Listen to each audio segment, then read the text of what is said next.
السلام علیکم ناظرین، میں ہوں جبرار خان اور آپ دیکھ رہے ہیں VN1 ٹی وی۔ ناظرین کرام، ایک بہت بڑی خوشخبری لے کر ہم حاضر ہوئے ہیں۔ ہم آپ کو بتانے جا رہے ہیں کہ دنیا میں جہاں ہر طرف ٹریڈ ڈالر کے ذریعے کی جاتی تھی، آپ نے کوئی چیز خریدنی ہے، کوئی چیز بیچنی ہے تو آپ کو امریکن ڈالر یوز کرنا پڑتا تھا۔ یورپ پورا امریکن ڈالر یوز کرتا ہے، افریقہ امریکن ڈالر یوز کرتا ہے، ایشیا کے اندر آپ نے کچھ بھی کرنا ہے آپ کو امریکن ڈالر لینا پڑے گا، امریکن ڈالر کے ذریعے ٹریڈ کرنی پڑے گی۔ پورا UAE، سعودی عرب، دبئی، ہر جگہ آپ کو امریکن ڈالر کے ذریعے ٹریڈ کرنی پڑتی تھی اور یہ انٹرنیشنل سٹینڈرڈز تھے۔ اسی وجہ سے ڈالر مضبوط تھا، اور جب ڈالر مضبوط تھا اور ابھی بھی کچھ طور پہ ہے تو ڈالر کی وجہ سے امریکہ بھی مضبوط تھا، کیونکہ اس کے اوپر جتنے بھی معاملات تھے وہ سارے کے سارے بڑے اسٹرانگ تھے۔ لیکن آپ دیکھیں گے کہ ڈالر بڑی جلدی سے گرتا ہوا نظر آئے گا۔ اس کی وجہ کیا ہے؟ کیونکہ اب ڈالر بند ہونے والا ہے اور ڈالر کی قیمتیں بھی کم ہو جائیں گی۔ جب قیمتیں کم ہو جائیں گی، جو ہمارے قرضے ہیں وہ ڈالرز میں ہیں، 110 ارب ڈالر میں ہمارا قرضہ ہے، تو ہمارا وہ جو قرضہ ہے وہ بھی کم ہو جائے گا، تو ہمارے بہت سارے جو معاملات ہیں تو قرضہ دینا بھی آسان ہو جائے گا جب ڈالر کی فقت نہیں رہے گی۔ آپ کہیں گے یہ آپ کیوں کہہ رہے ہیں؟ اس کی وجہ یہ ہے کہ پیوٹن نے، روسی صدر نے، انہوں نے ایک بہت اہم اعلان کر دیا۔ انہوں نے کہا کہ چونکہ پورے یورپ کو دیتا ہوں میں گیس، یعنی روس گیس دیتا ہے، تو اب جب بھی روس گیس دے گا تو وہ ڈالرز میں ٹریڈ نہیں کرے گا، وہ کرے گا پاؤنڈ کے اندر ٹریڈ کرے گا۔ ٹریڈ چلتی تھی ڈالر میں۔ اب آپ دیکھیں ریسنٹلی ایک رول جاری ہوا یورپ کی طرف سے اور انگلینڈ کی طرف سے بھی کہ جتنے بھی لوگ ہیں باہر کے ملک سے وہ سامان لے کر آ سکتے، 10,000 پاؤنڈ سے زیادہ کا سامان وہ وہاں پر نہیں لے کر آ سکتے، یا پیسہ نہیں لے کے آ سکتے۔ پاؤنڈ، پہلے ڈالر چلتے تھے، اب پاؤنڈز چل رہے ہیں۔ اٹس مین کہ ٹریڈ میں فرق آنا شروع ہو گیا۔ جب ٹریڈ میں فرق آنا شروع ہو گیا تو یہ جو امریکی ڈالر ہے یہ تو بری طرح گرنے والا ہے۔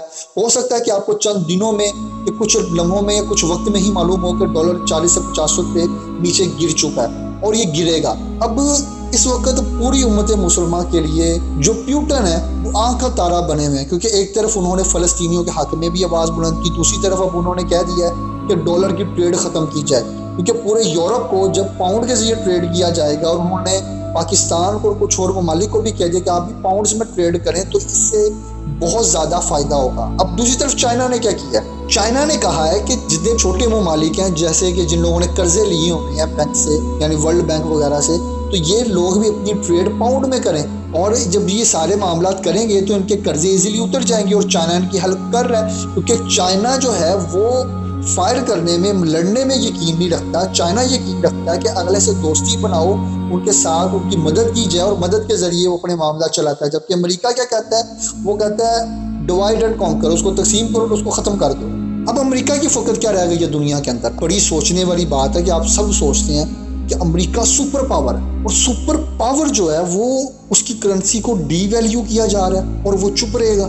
ایسا نہیں ہوگا، کیونکہ پیوٹن کے ساتھ جو بائیڈن نے فوراً ایک ملاقات رکھ لی ہے، اور اب وہ کچھ دنوں کے بعد وہ ملاقات بھی ہوگی، اس کے بعد رزلٹ کیا نکلیں گے ہم آپ کو وہ بھی بتائیں گے۔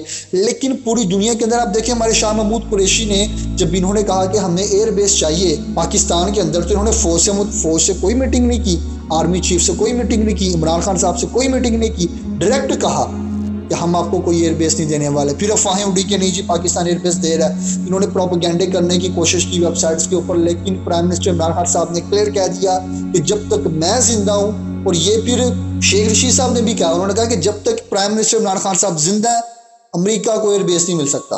یہ شیخ رشید صاحب نے بھی کہا ہے، اور شیخ رشید صاحب یہ بھی کہتے ہوئے نظر آئے ہیں کہ انہوں نے یہ بھی کہا، روس اور چائنا کا نام لیتے ہوئے بھی کہا کہ ہم لوگ ایک سائڈ پہ کھڑے ہیں اور ہم لوگ اسٹرانگ ہیں۔ آپ نوٹس کریں کہ انہوں نے کتنی بڑی بات کی ہے۔ آج تک پاکستان سے بات ہوتی تھی صرف امریکہ کے ساتھ تعلقات اسٹرانگ کرے، وہ امریکہ جو کبھی کسی کا نہیں ہوا۔ اب امریکہ کی پوری دنیا میں جو درگتی ہوئی ہے وہ ہوئی کیسے کہ ان لوگوں کی ہار افغان طالبان کے ہاتھوں ہو گئی ہے۔ وہ افغان طالبان جن کے شلواریں قمیضیں پہننے والے لوگ، نہ کوئی جیکٹ، نہ کوئی کچھ، نہ ان کے پاس کوئی اسلحے، نہ کوئی ہتھیار، نہ ان کے پاس اسٹرانگ چیزیں، نہ ڈرونز، نہ ان کے پاس ایٹم بم، نہ ہائیڈروجن بم، کچھ بھی نہیں تھا۔ یہ ٹوٹی جوتیاں پہننے والے لوگ، دھوپ کے اندر کھیتی باڑی کرنے والے لوگ، افغان طالبان، ان سے دنیا کی سپر پاور جو ہائیڈروجن بم رکھتی ہے، جو ایٹم بم رکھتی ہے، جو میزائلز رکھتی ہے، جن کے پاس دنیا کے ٹاپ کلاس کے جیٹس ہیں، جن کے پاس ڈرونز ہیں، جن کے پاس بامز ہیں، دنیا کے ٹاپ کلاس گن ہیں جو دنیا کو اسلحہ پرووائڈ کرتی ہے، جن کے پاس ٹاپ کلاس کی ان کی فیسلٹیز ہیں، ان کے وردیاں ہیں اور بے شمار چیزیں ہیں، اتنی فیسلٹی رکھنے کے باوجود وہ ان لوگوں سے ہار گئی۔ اور پھر یہ جب یہ نکل رہے ہیں وہاں سے انہوں نے کہا کہ ہم پاکستان سے پوچھ لیتے ہیں، تو پاکستان نے بھی منع کر دیا۔ اب یہ لوگ اپنا ٹھکانہ اس خطے کے اندر رکھنا چاہتے ہیں، اور یہ بہت جلد آپ کو نظر آئے گا، کچھ جگہوں پہ انہوں نے کر بھی لی ہیں۔ اور اس وجہ سے بھی دنیا اب امریکہ کو کچھ نہیں سمجھتی، اب امریکہ کے خلاف جو ہے نا ہر بندہ بولنا شروع ہو جاتا ہے۔ اب کوئی بھی شخص امریکہ کو اتنی جلدی ایزی نہیں لے رہا، کیونکہ یہاں سے امریکہ کو بھاگنا پڑا ہے، اور ان لوگوں نے مطالبات مانے ہیں، ان لوگوں کے، ان شلوار قمیض پہننے والوں کے، سر پہ پگڑیاں رکھنے والوں کے، جن کو ان لوگوں نے سوچا تھا کہ ہم لوگ کچل دیں گے، لیکن ان کو ماننے پڑے۔ ناظرین کرام، $12 ختم ہونے والا ہے، اور امریکہ کی درگتی ہو چکی ہے۔ اسرائیل جو ہے وہ اب یہ پوری سپورٹ کے اندر بہت سارے ملک سامنے آئیں گے۔ یورپ بھی مخالفت کر رہا ہے، کیونکہ اگر یورپ مان جاتا ہے، اور وہ مان گیا ہے کیونکہ ساری گیس ہی اس کو روس دیتا ہے، اور اب اس نے اپنی کوشش جتنی بھی ٹریڈز ہیں وہ پاؤنڈز کے اندر کرنی شروع کر دی ہیں، تو اب اس سے ہوگا کہ اب اس سے اکانومی چینج ہوگی، جتنے قرضے ہیں ورلڈ بینک میں بھی ختم ہو جائے، کیونکہ جب قرضے ختم ہو جائیں گے اور یہ چیزیں بڑی متاثر کریں گی۔ تو ناظرین کرام، آپ کو ہماری رپورٹ کیسی لگی ہے؟ اس رپورٹ کو لائک کریں، چینل کو سبسکرائب کریں، ویڈیو کو شیئر کریں، اپنا خیال رکھیے گا، اپنے پیاروں کا خیال رکھیے گا۔ اللہ حافظ۔ پاکستان زندہ باد۔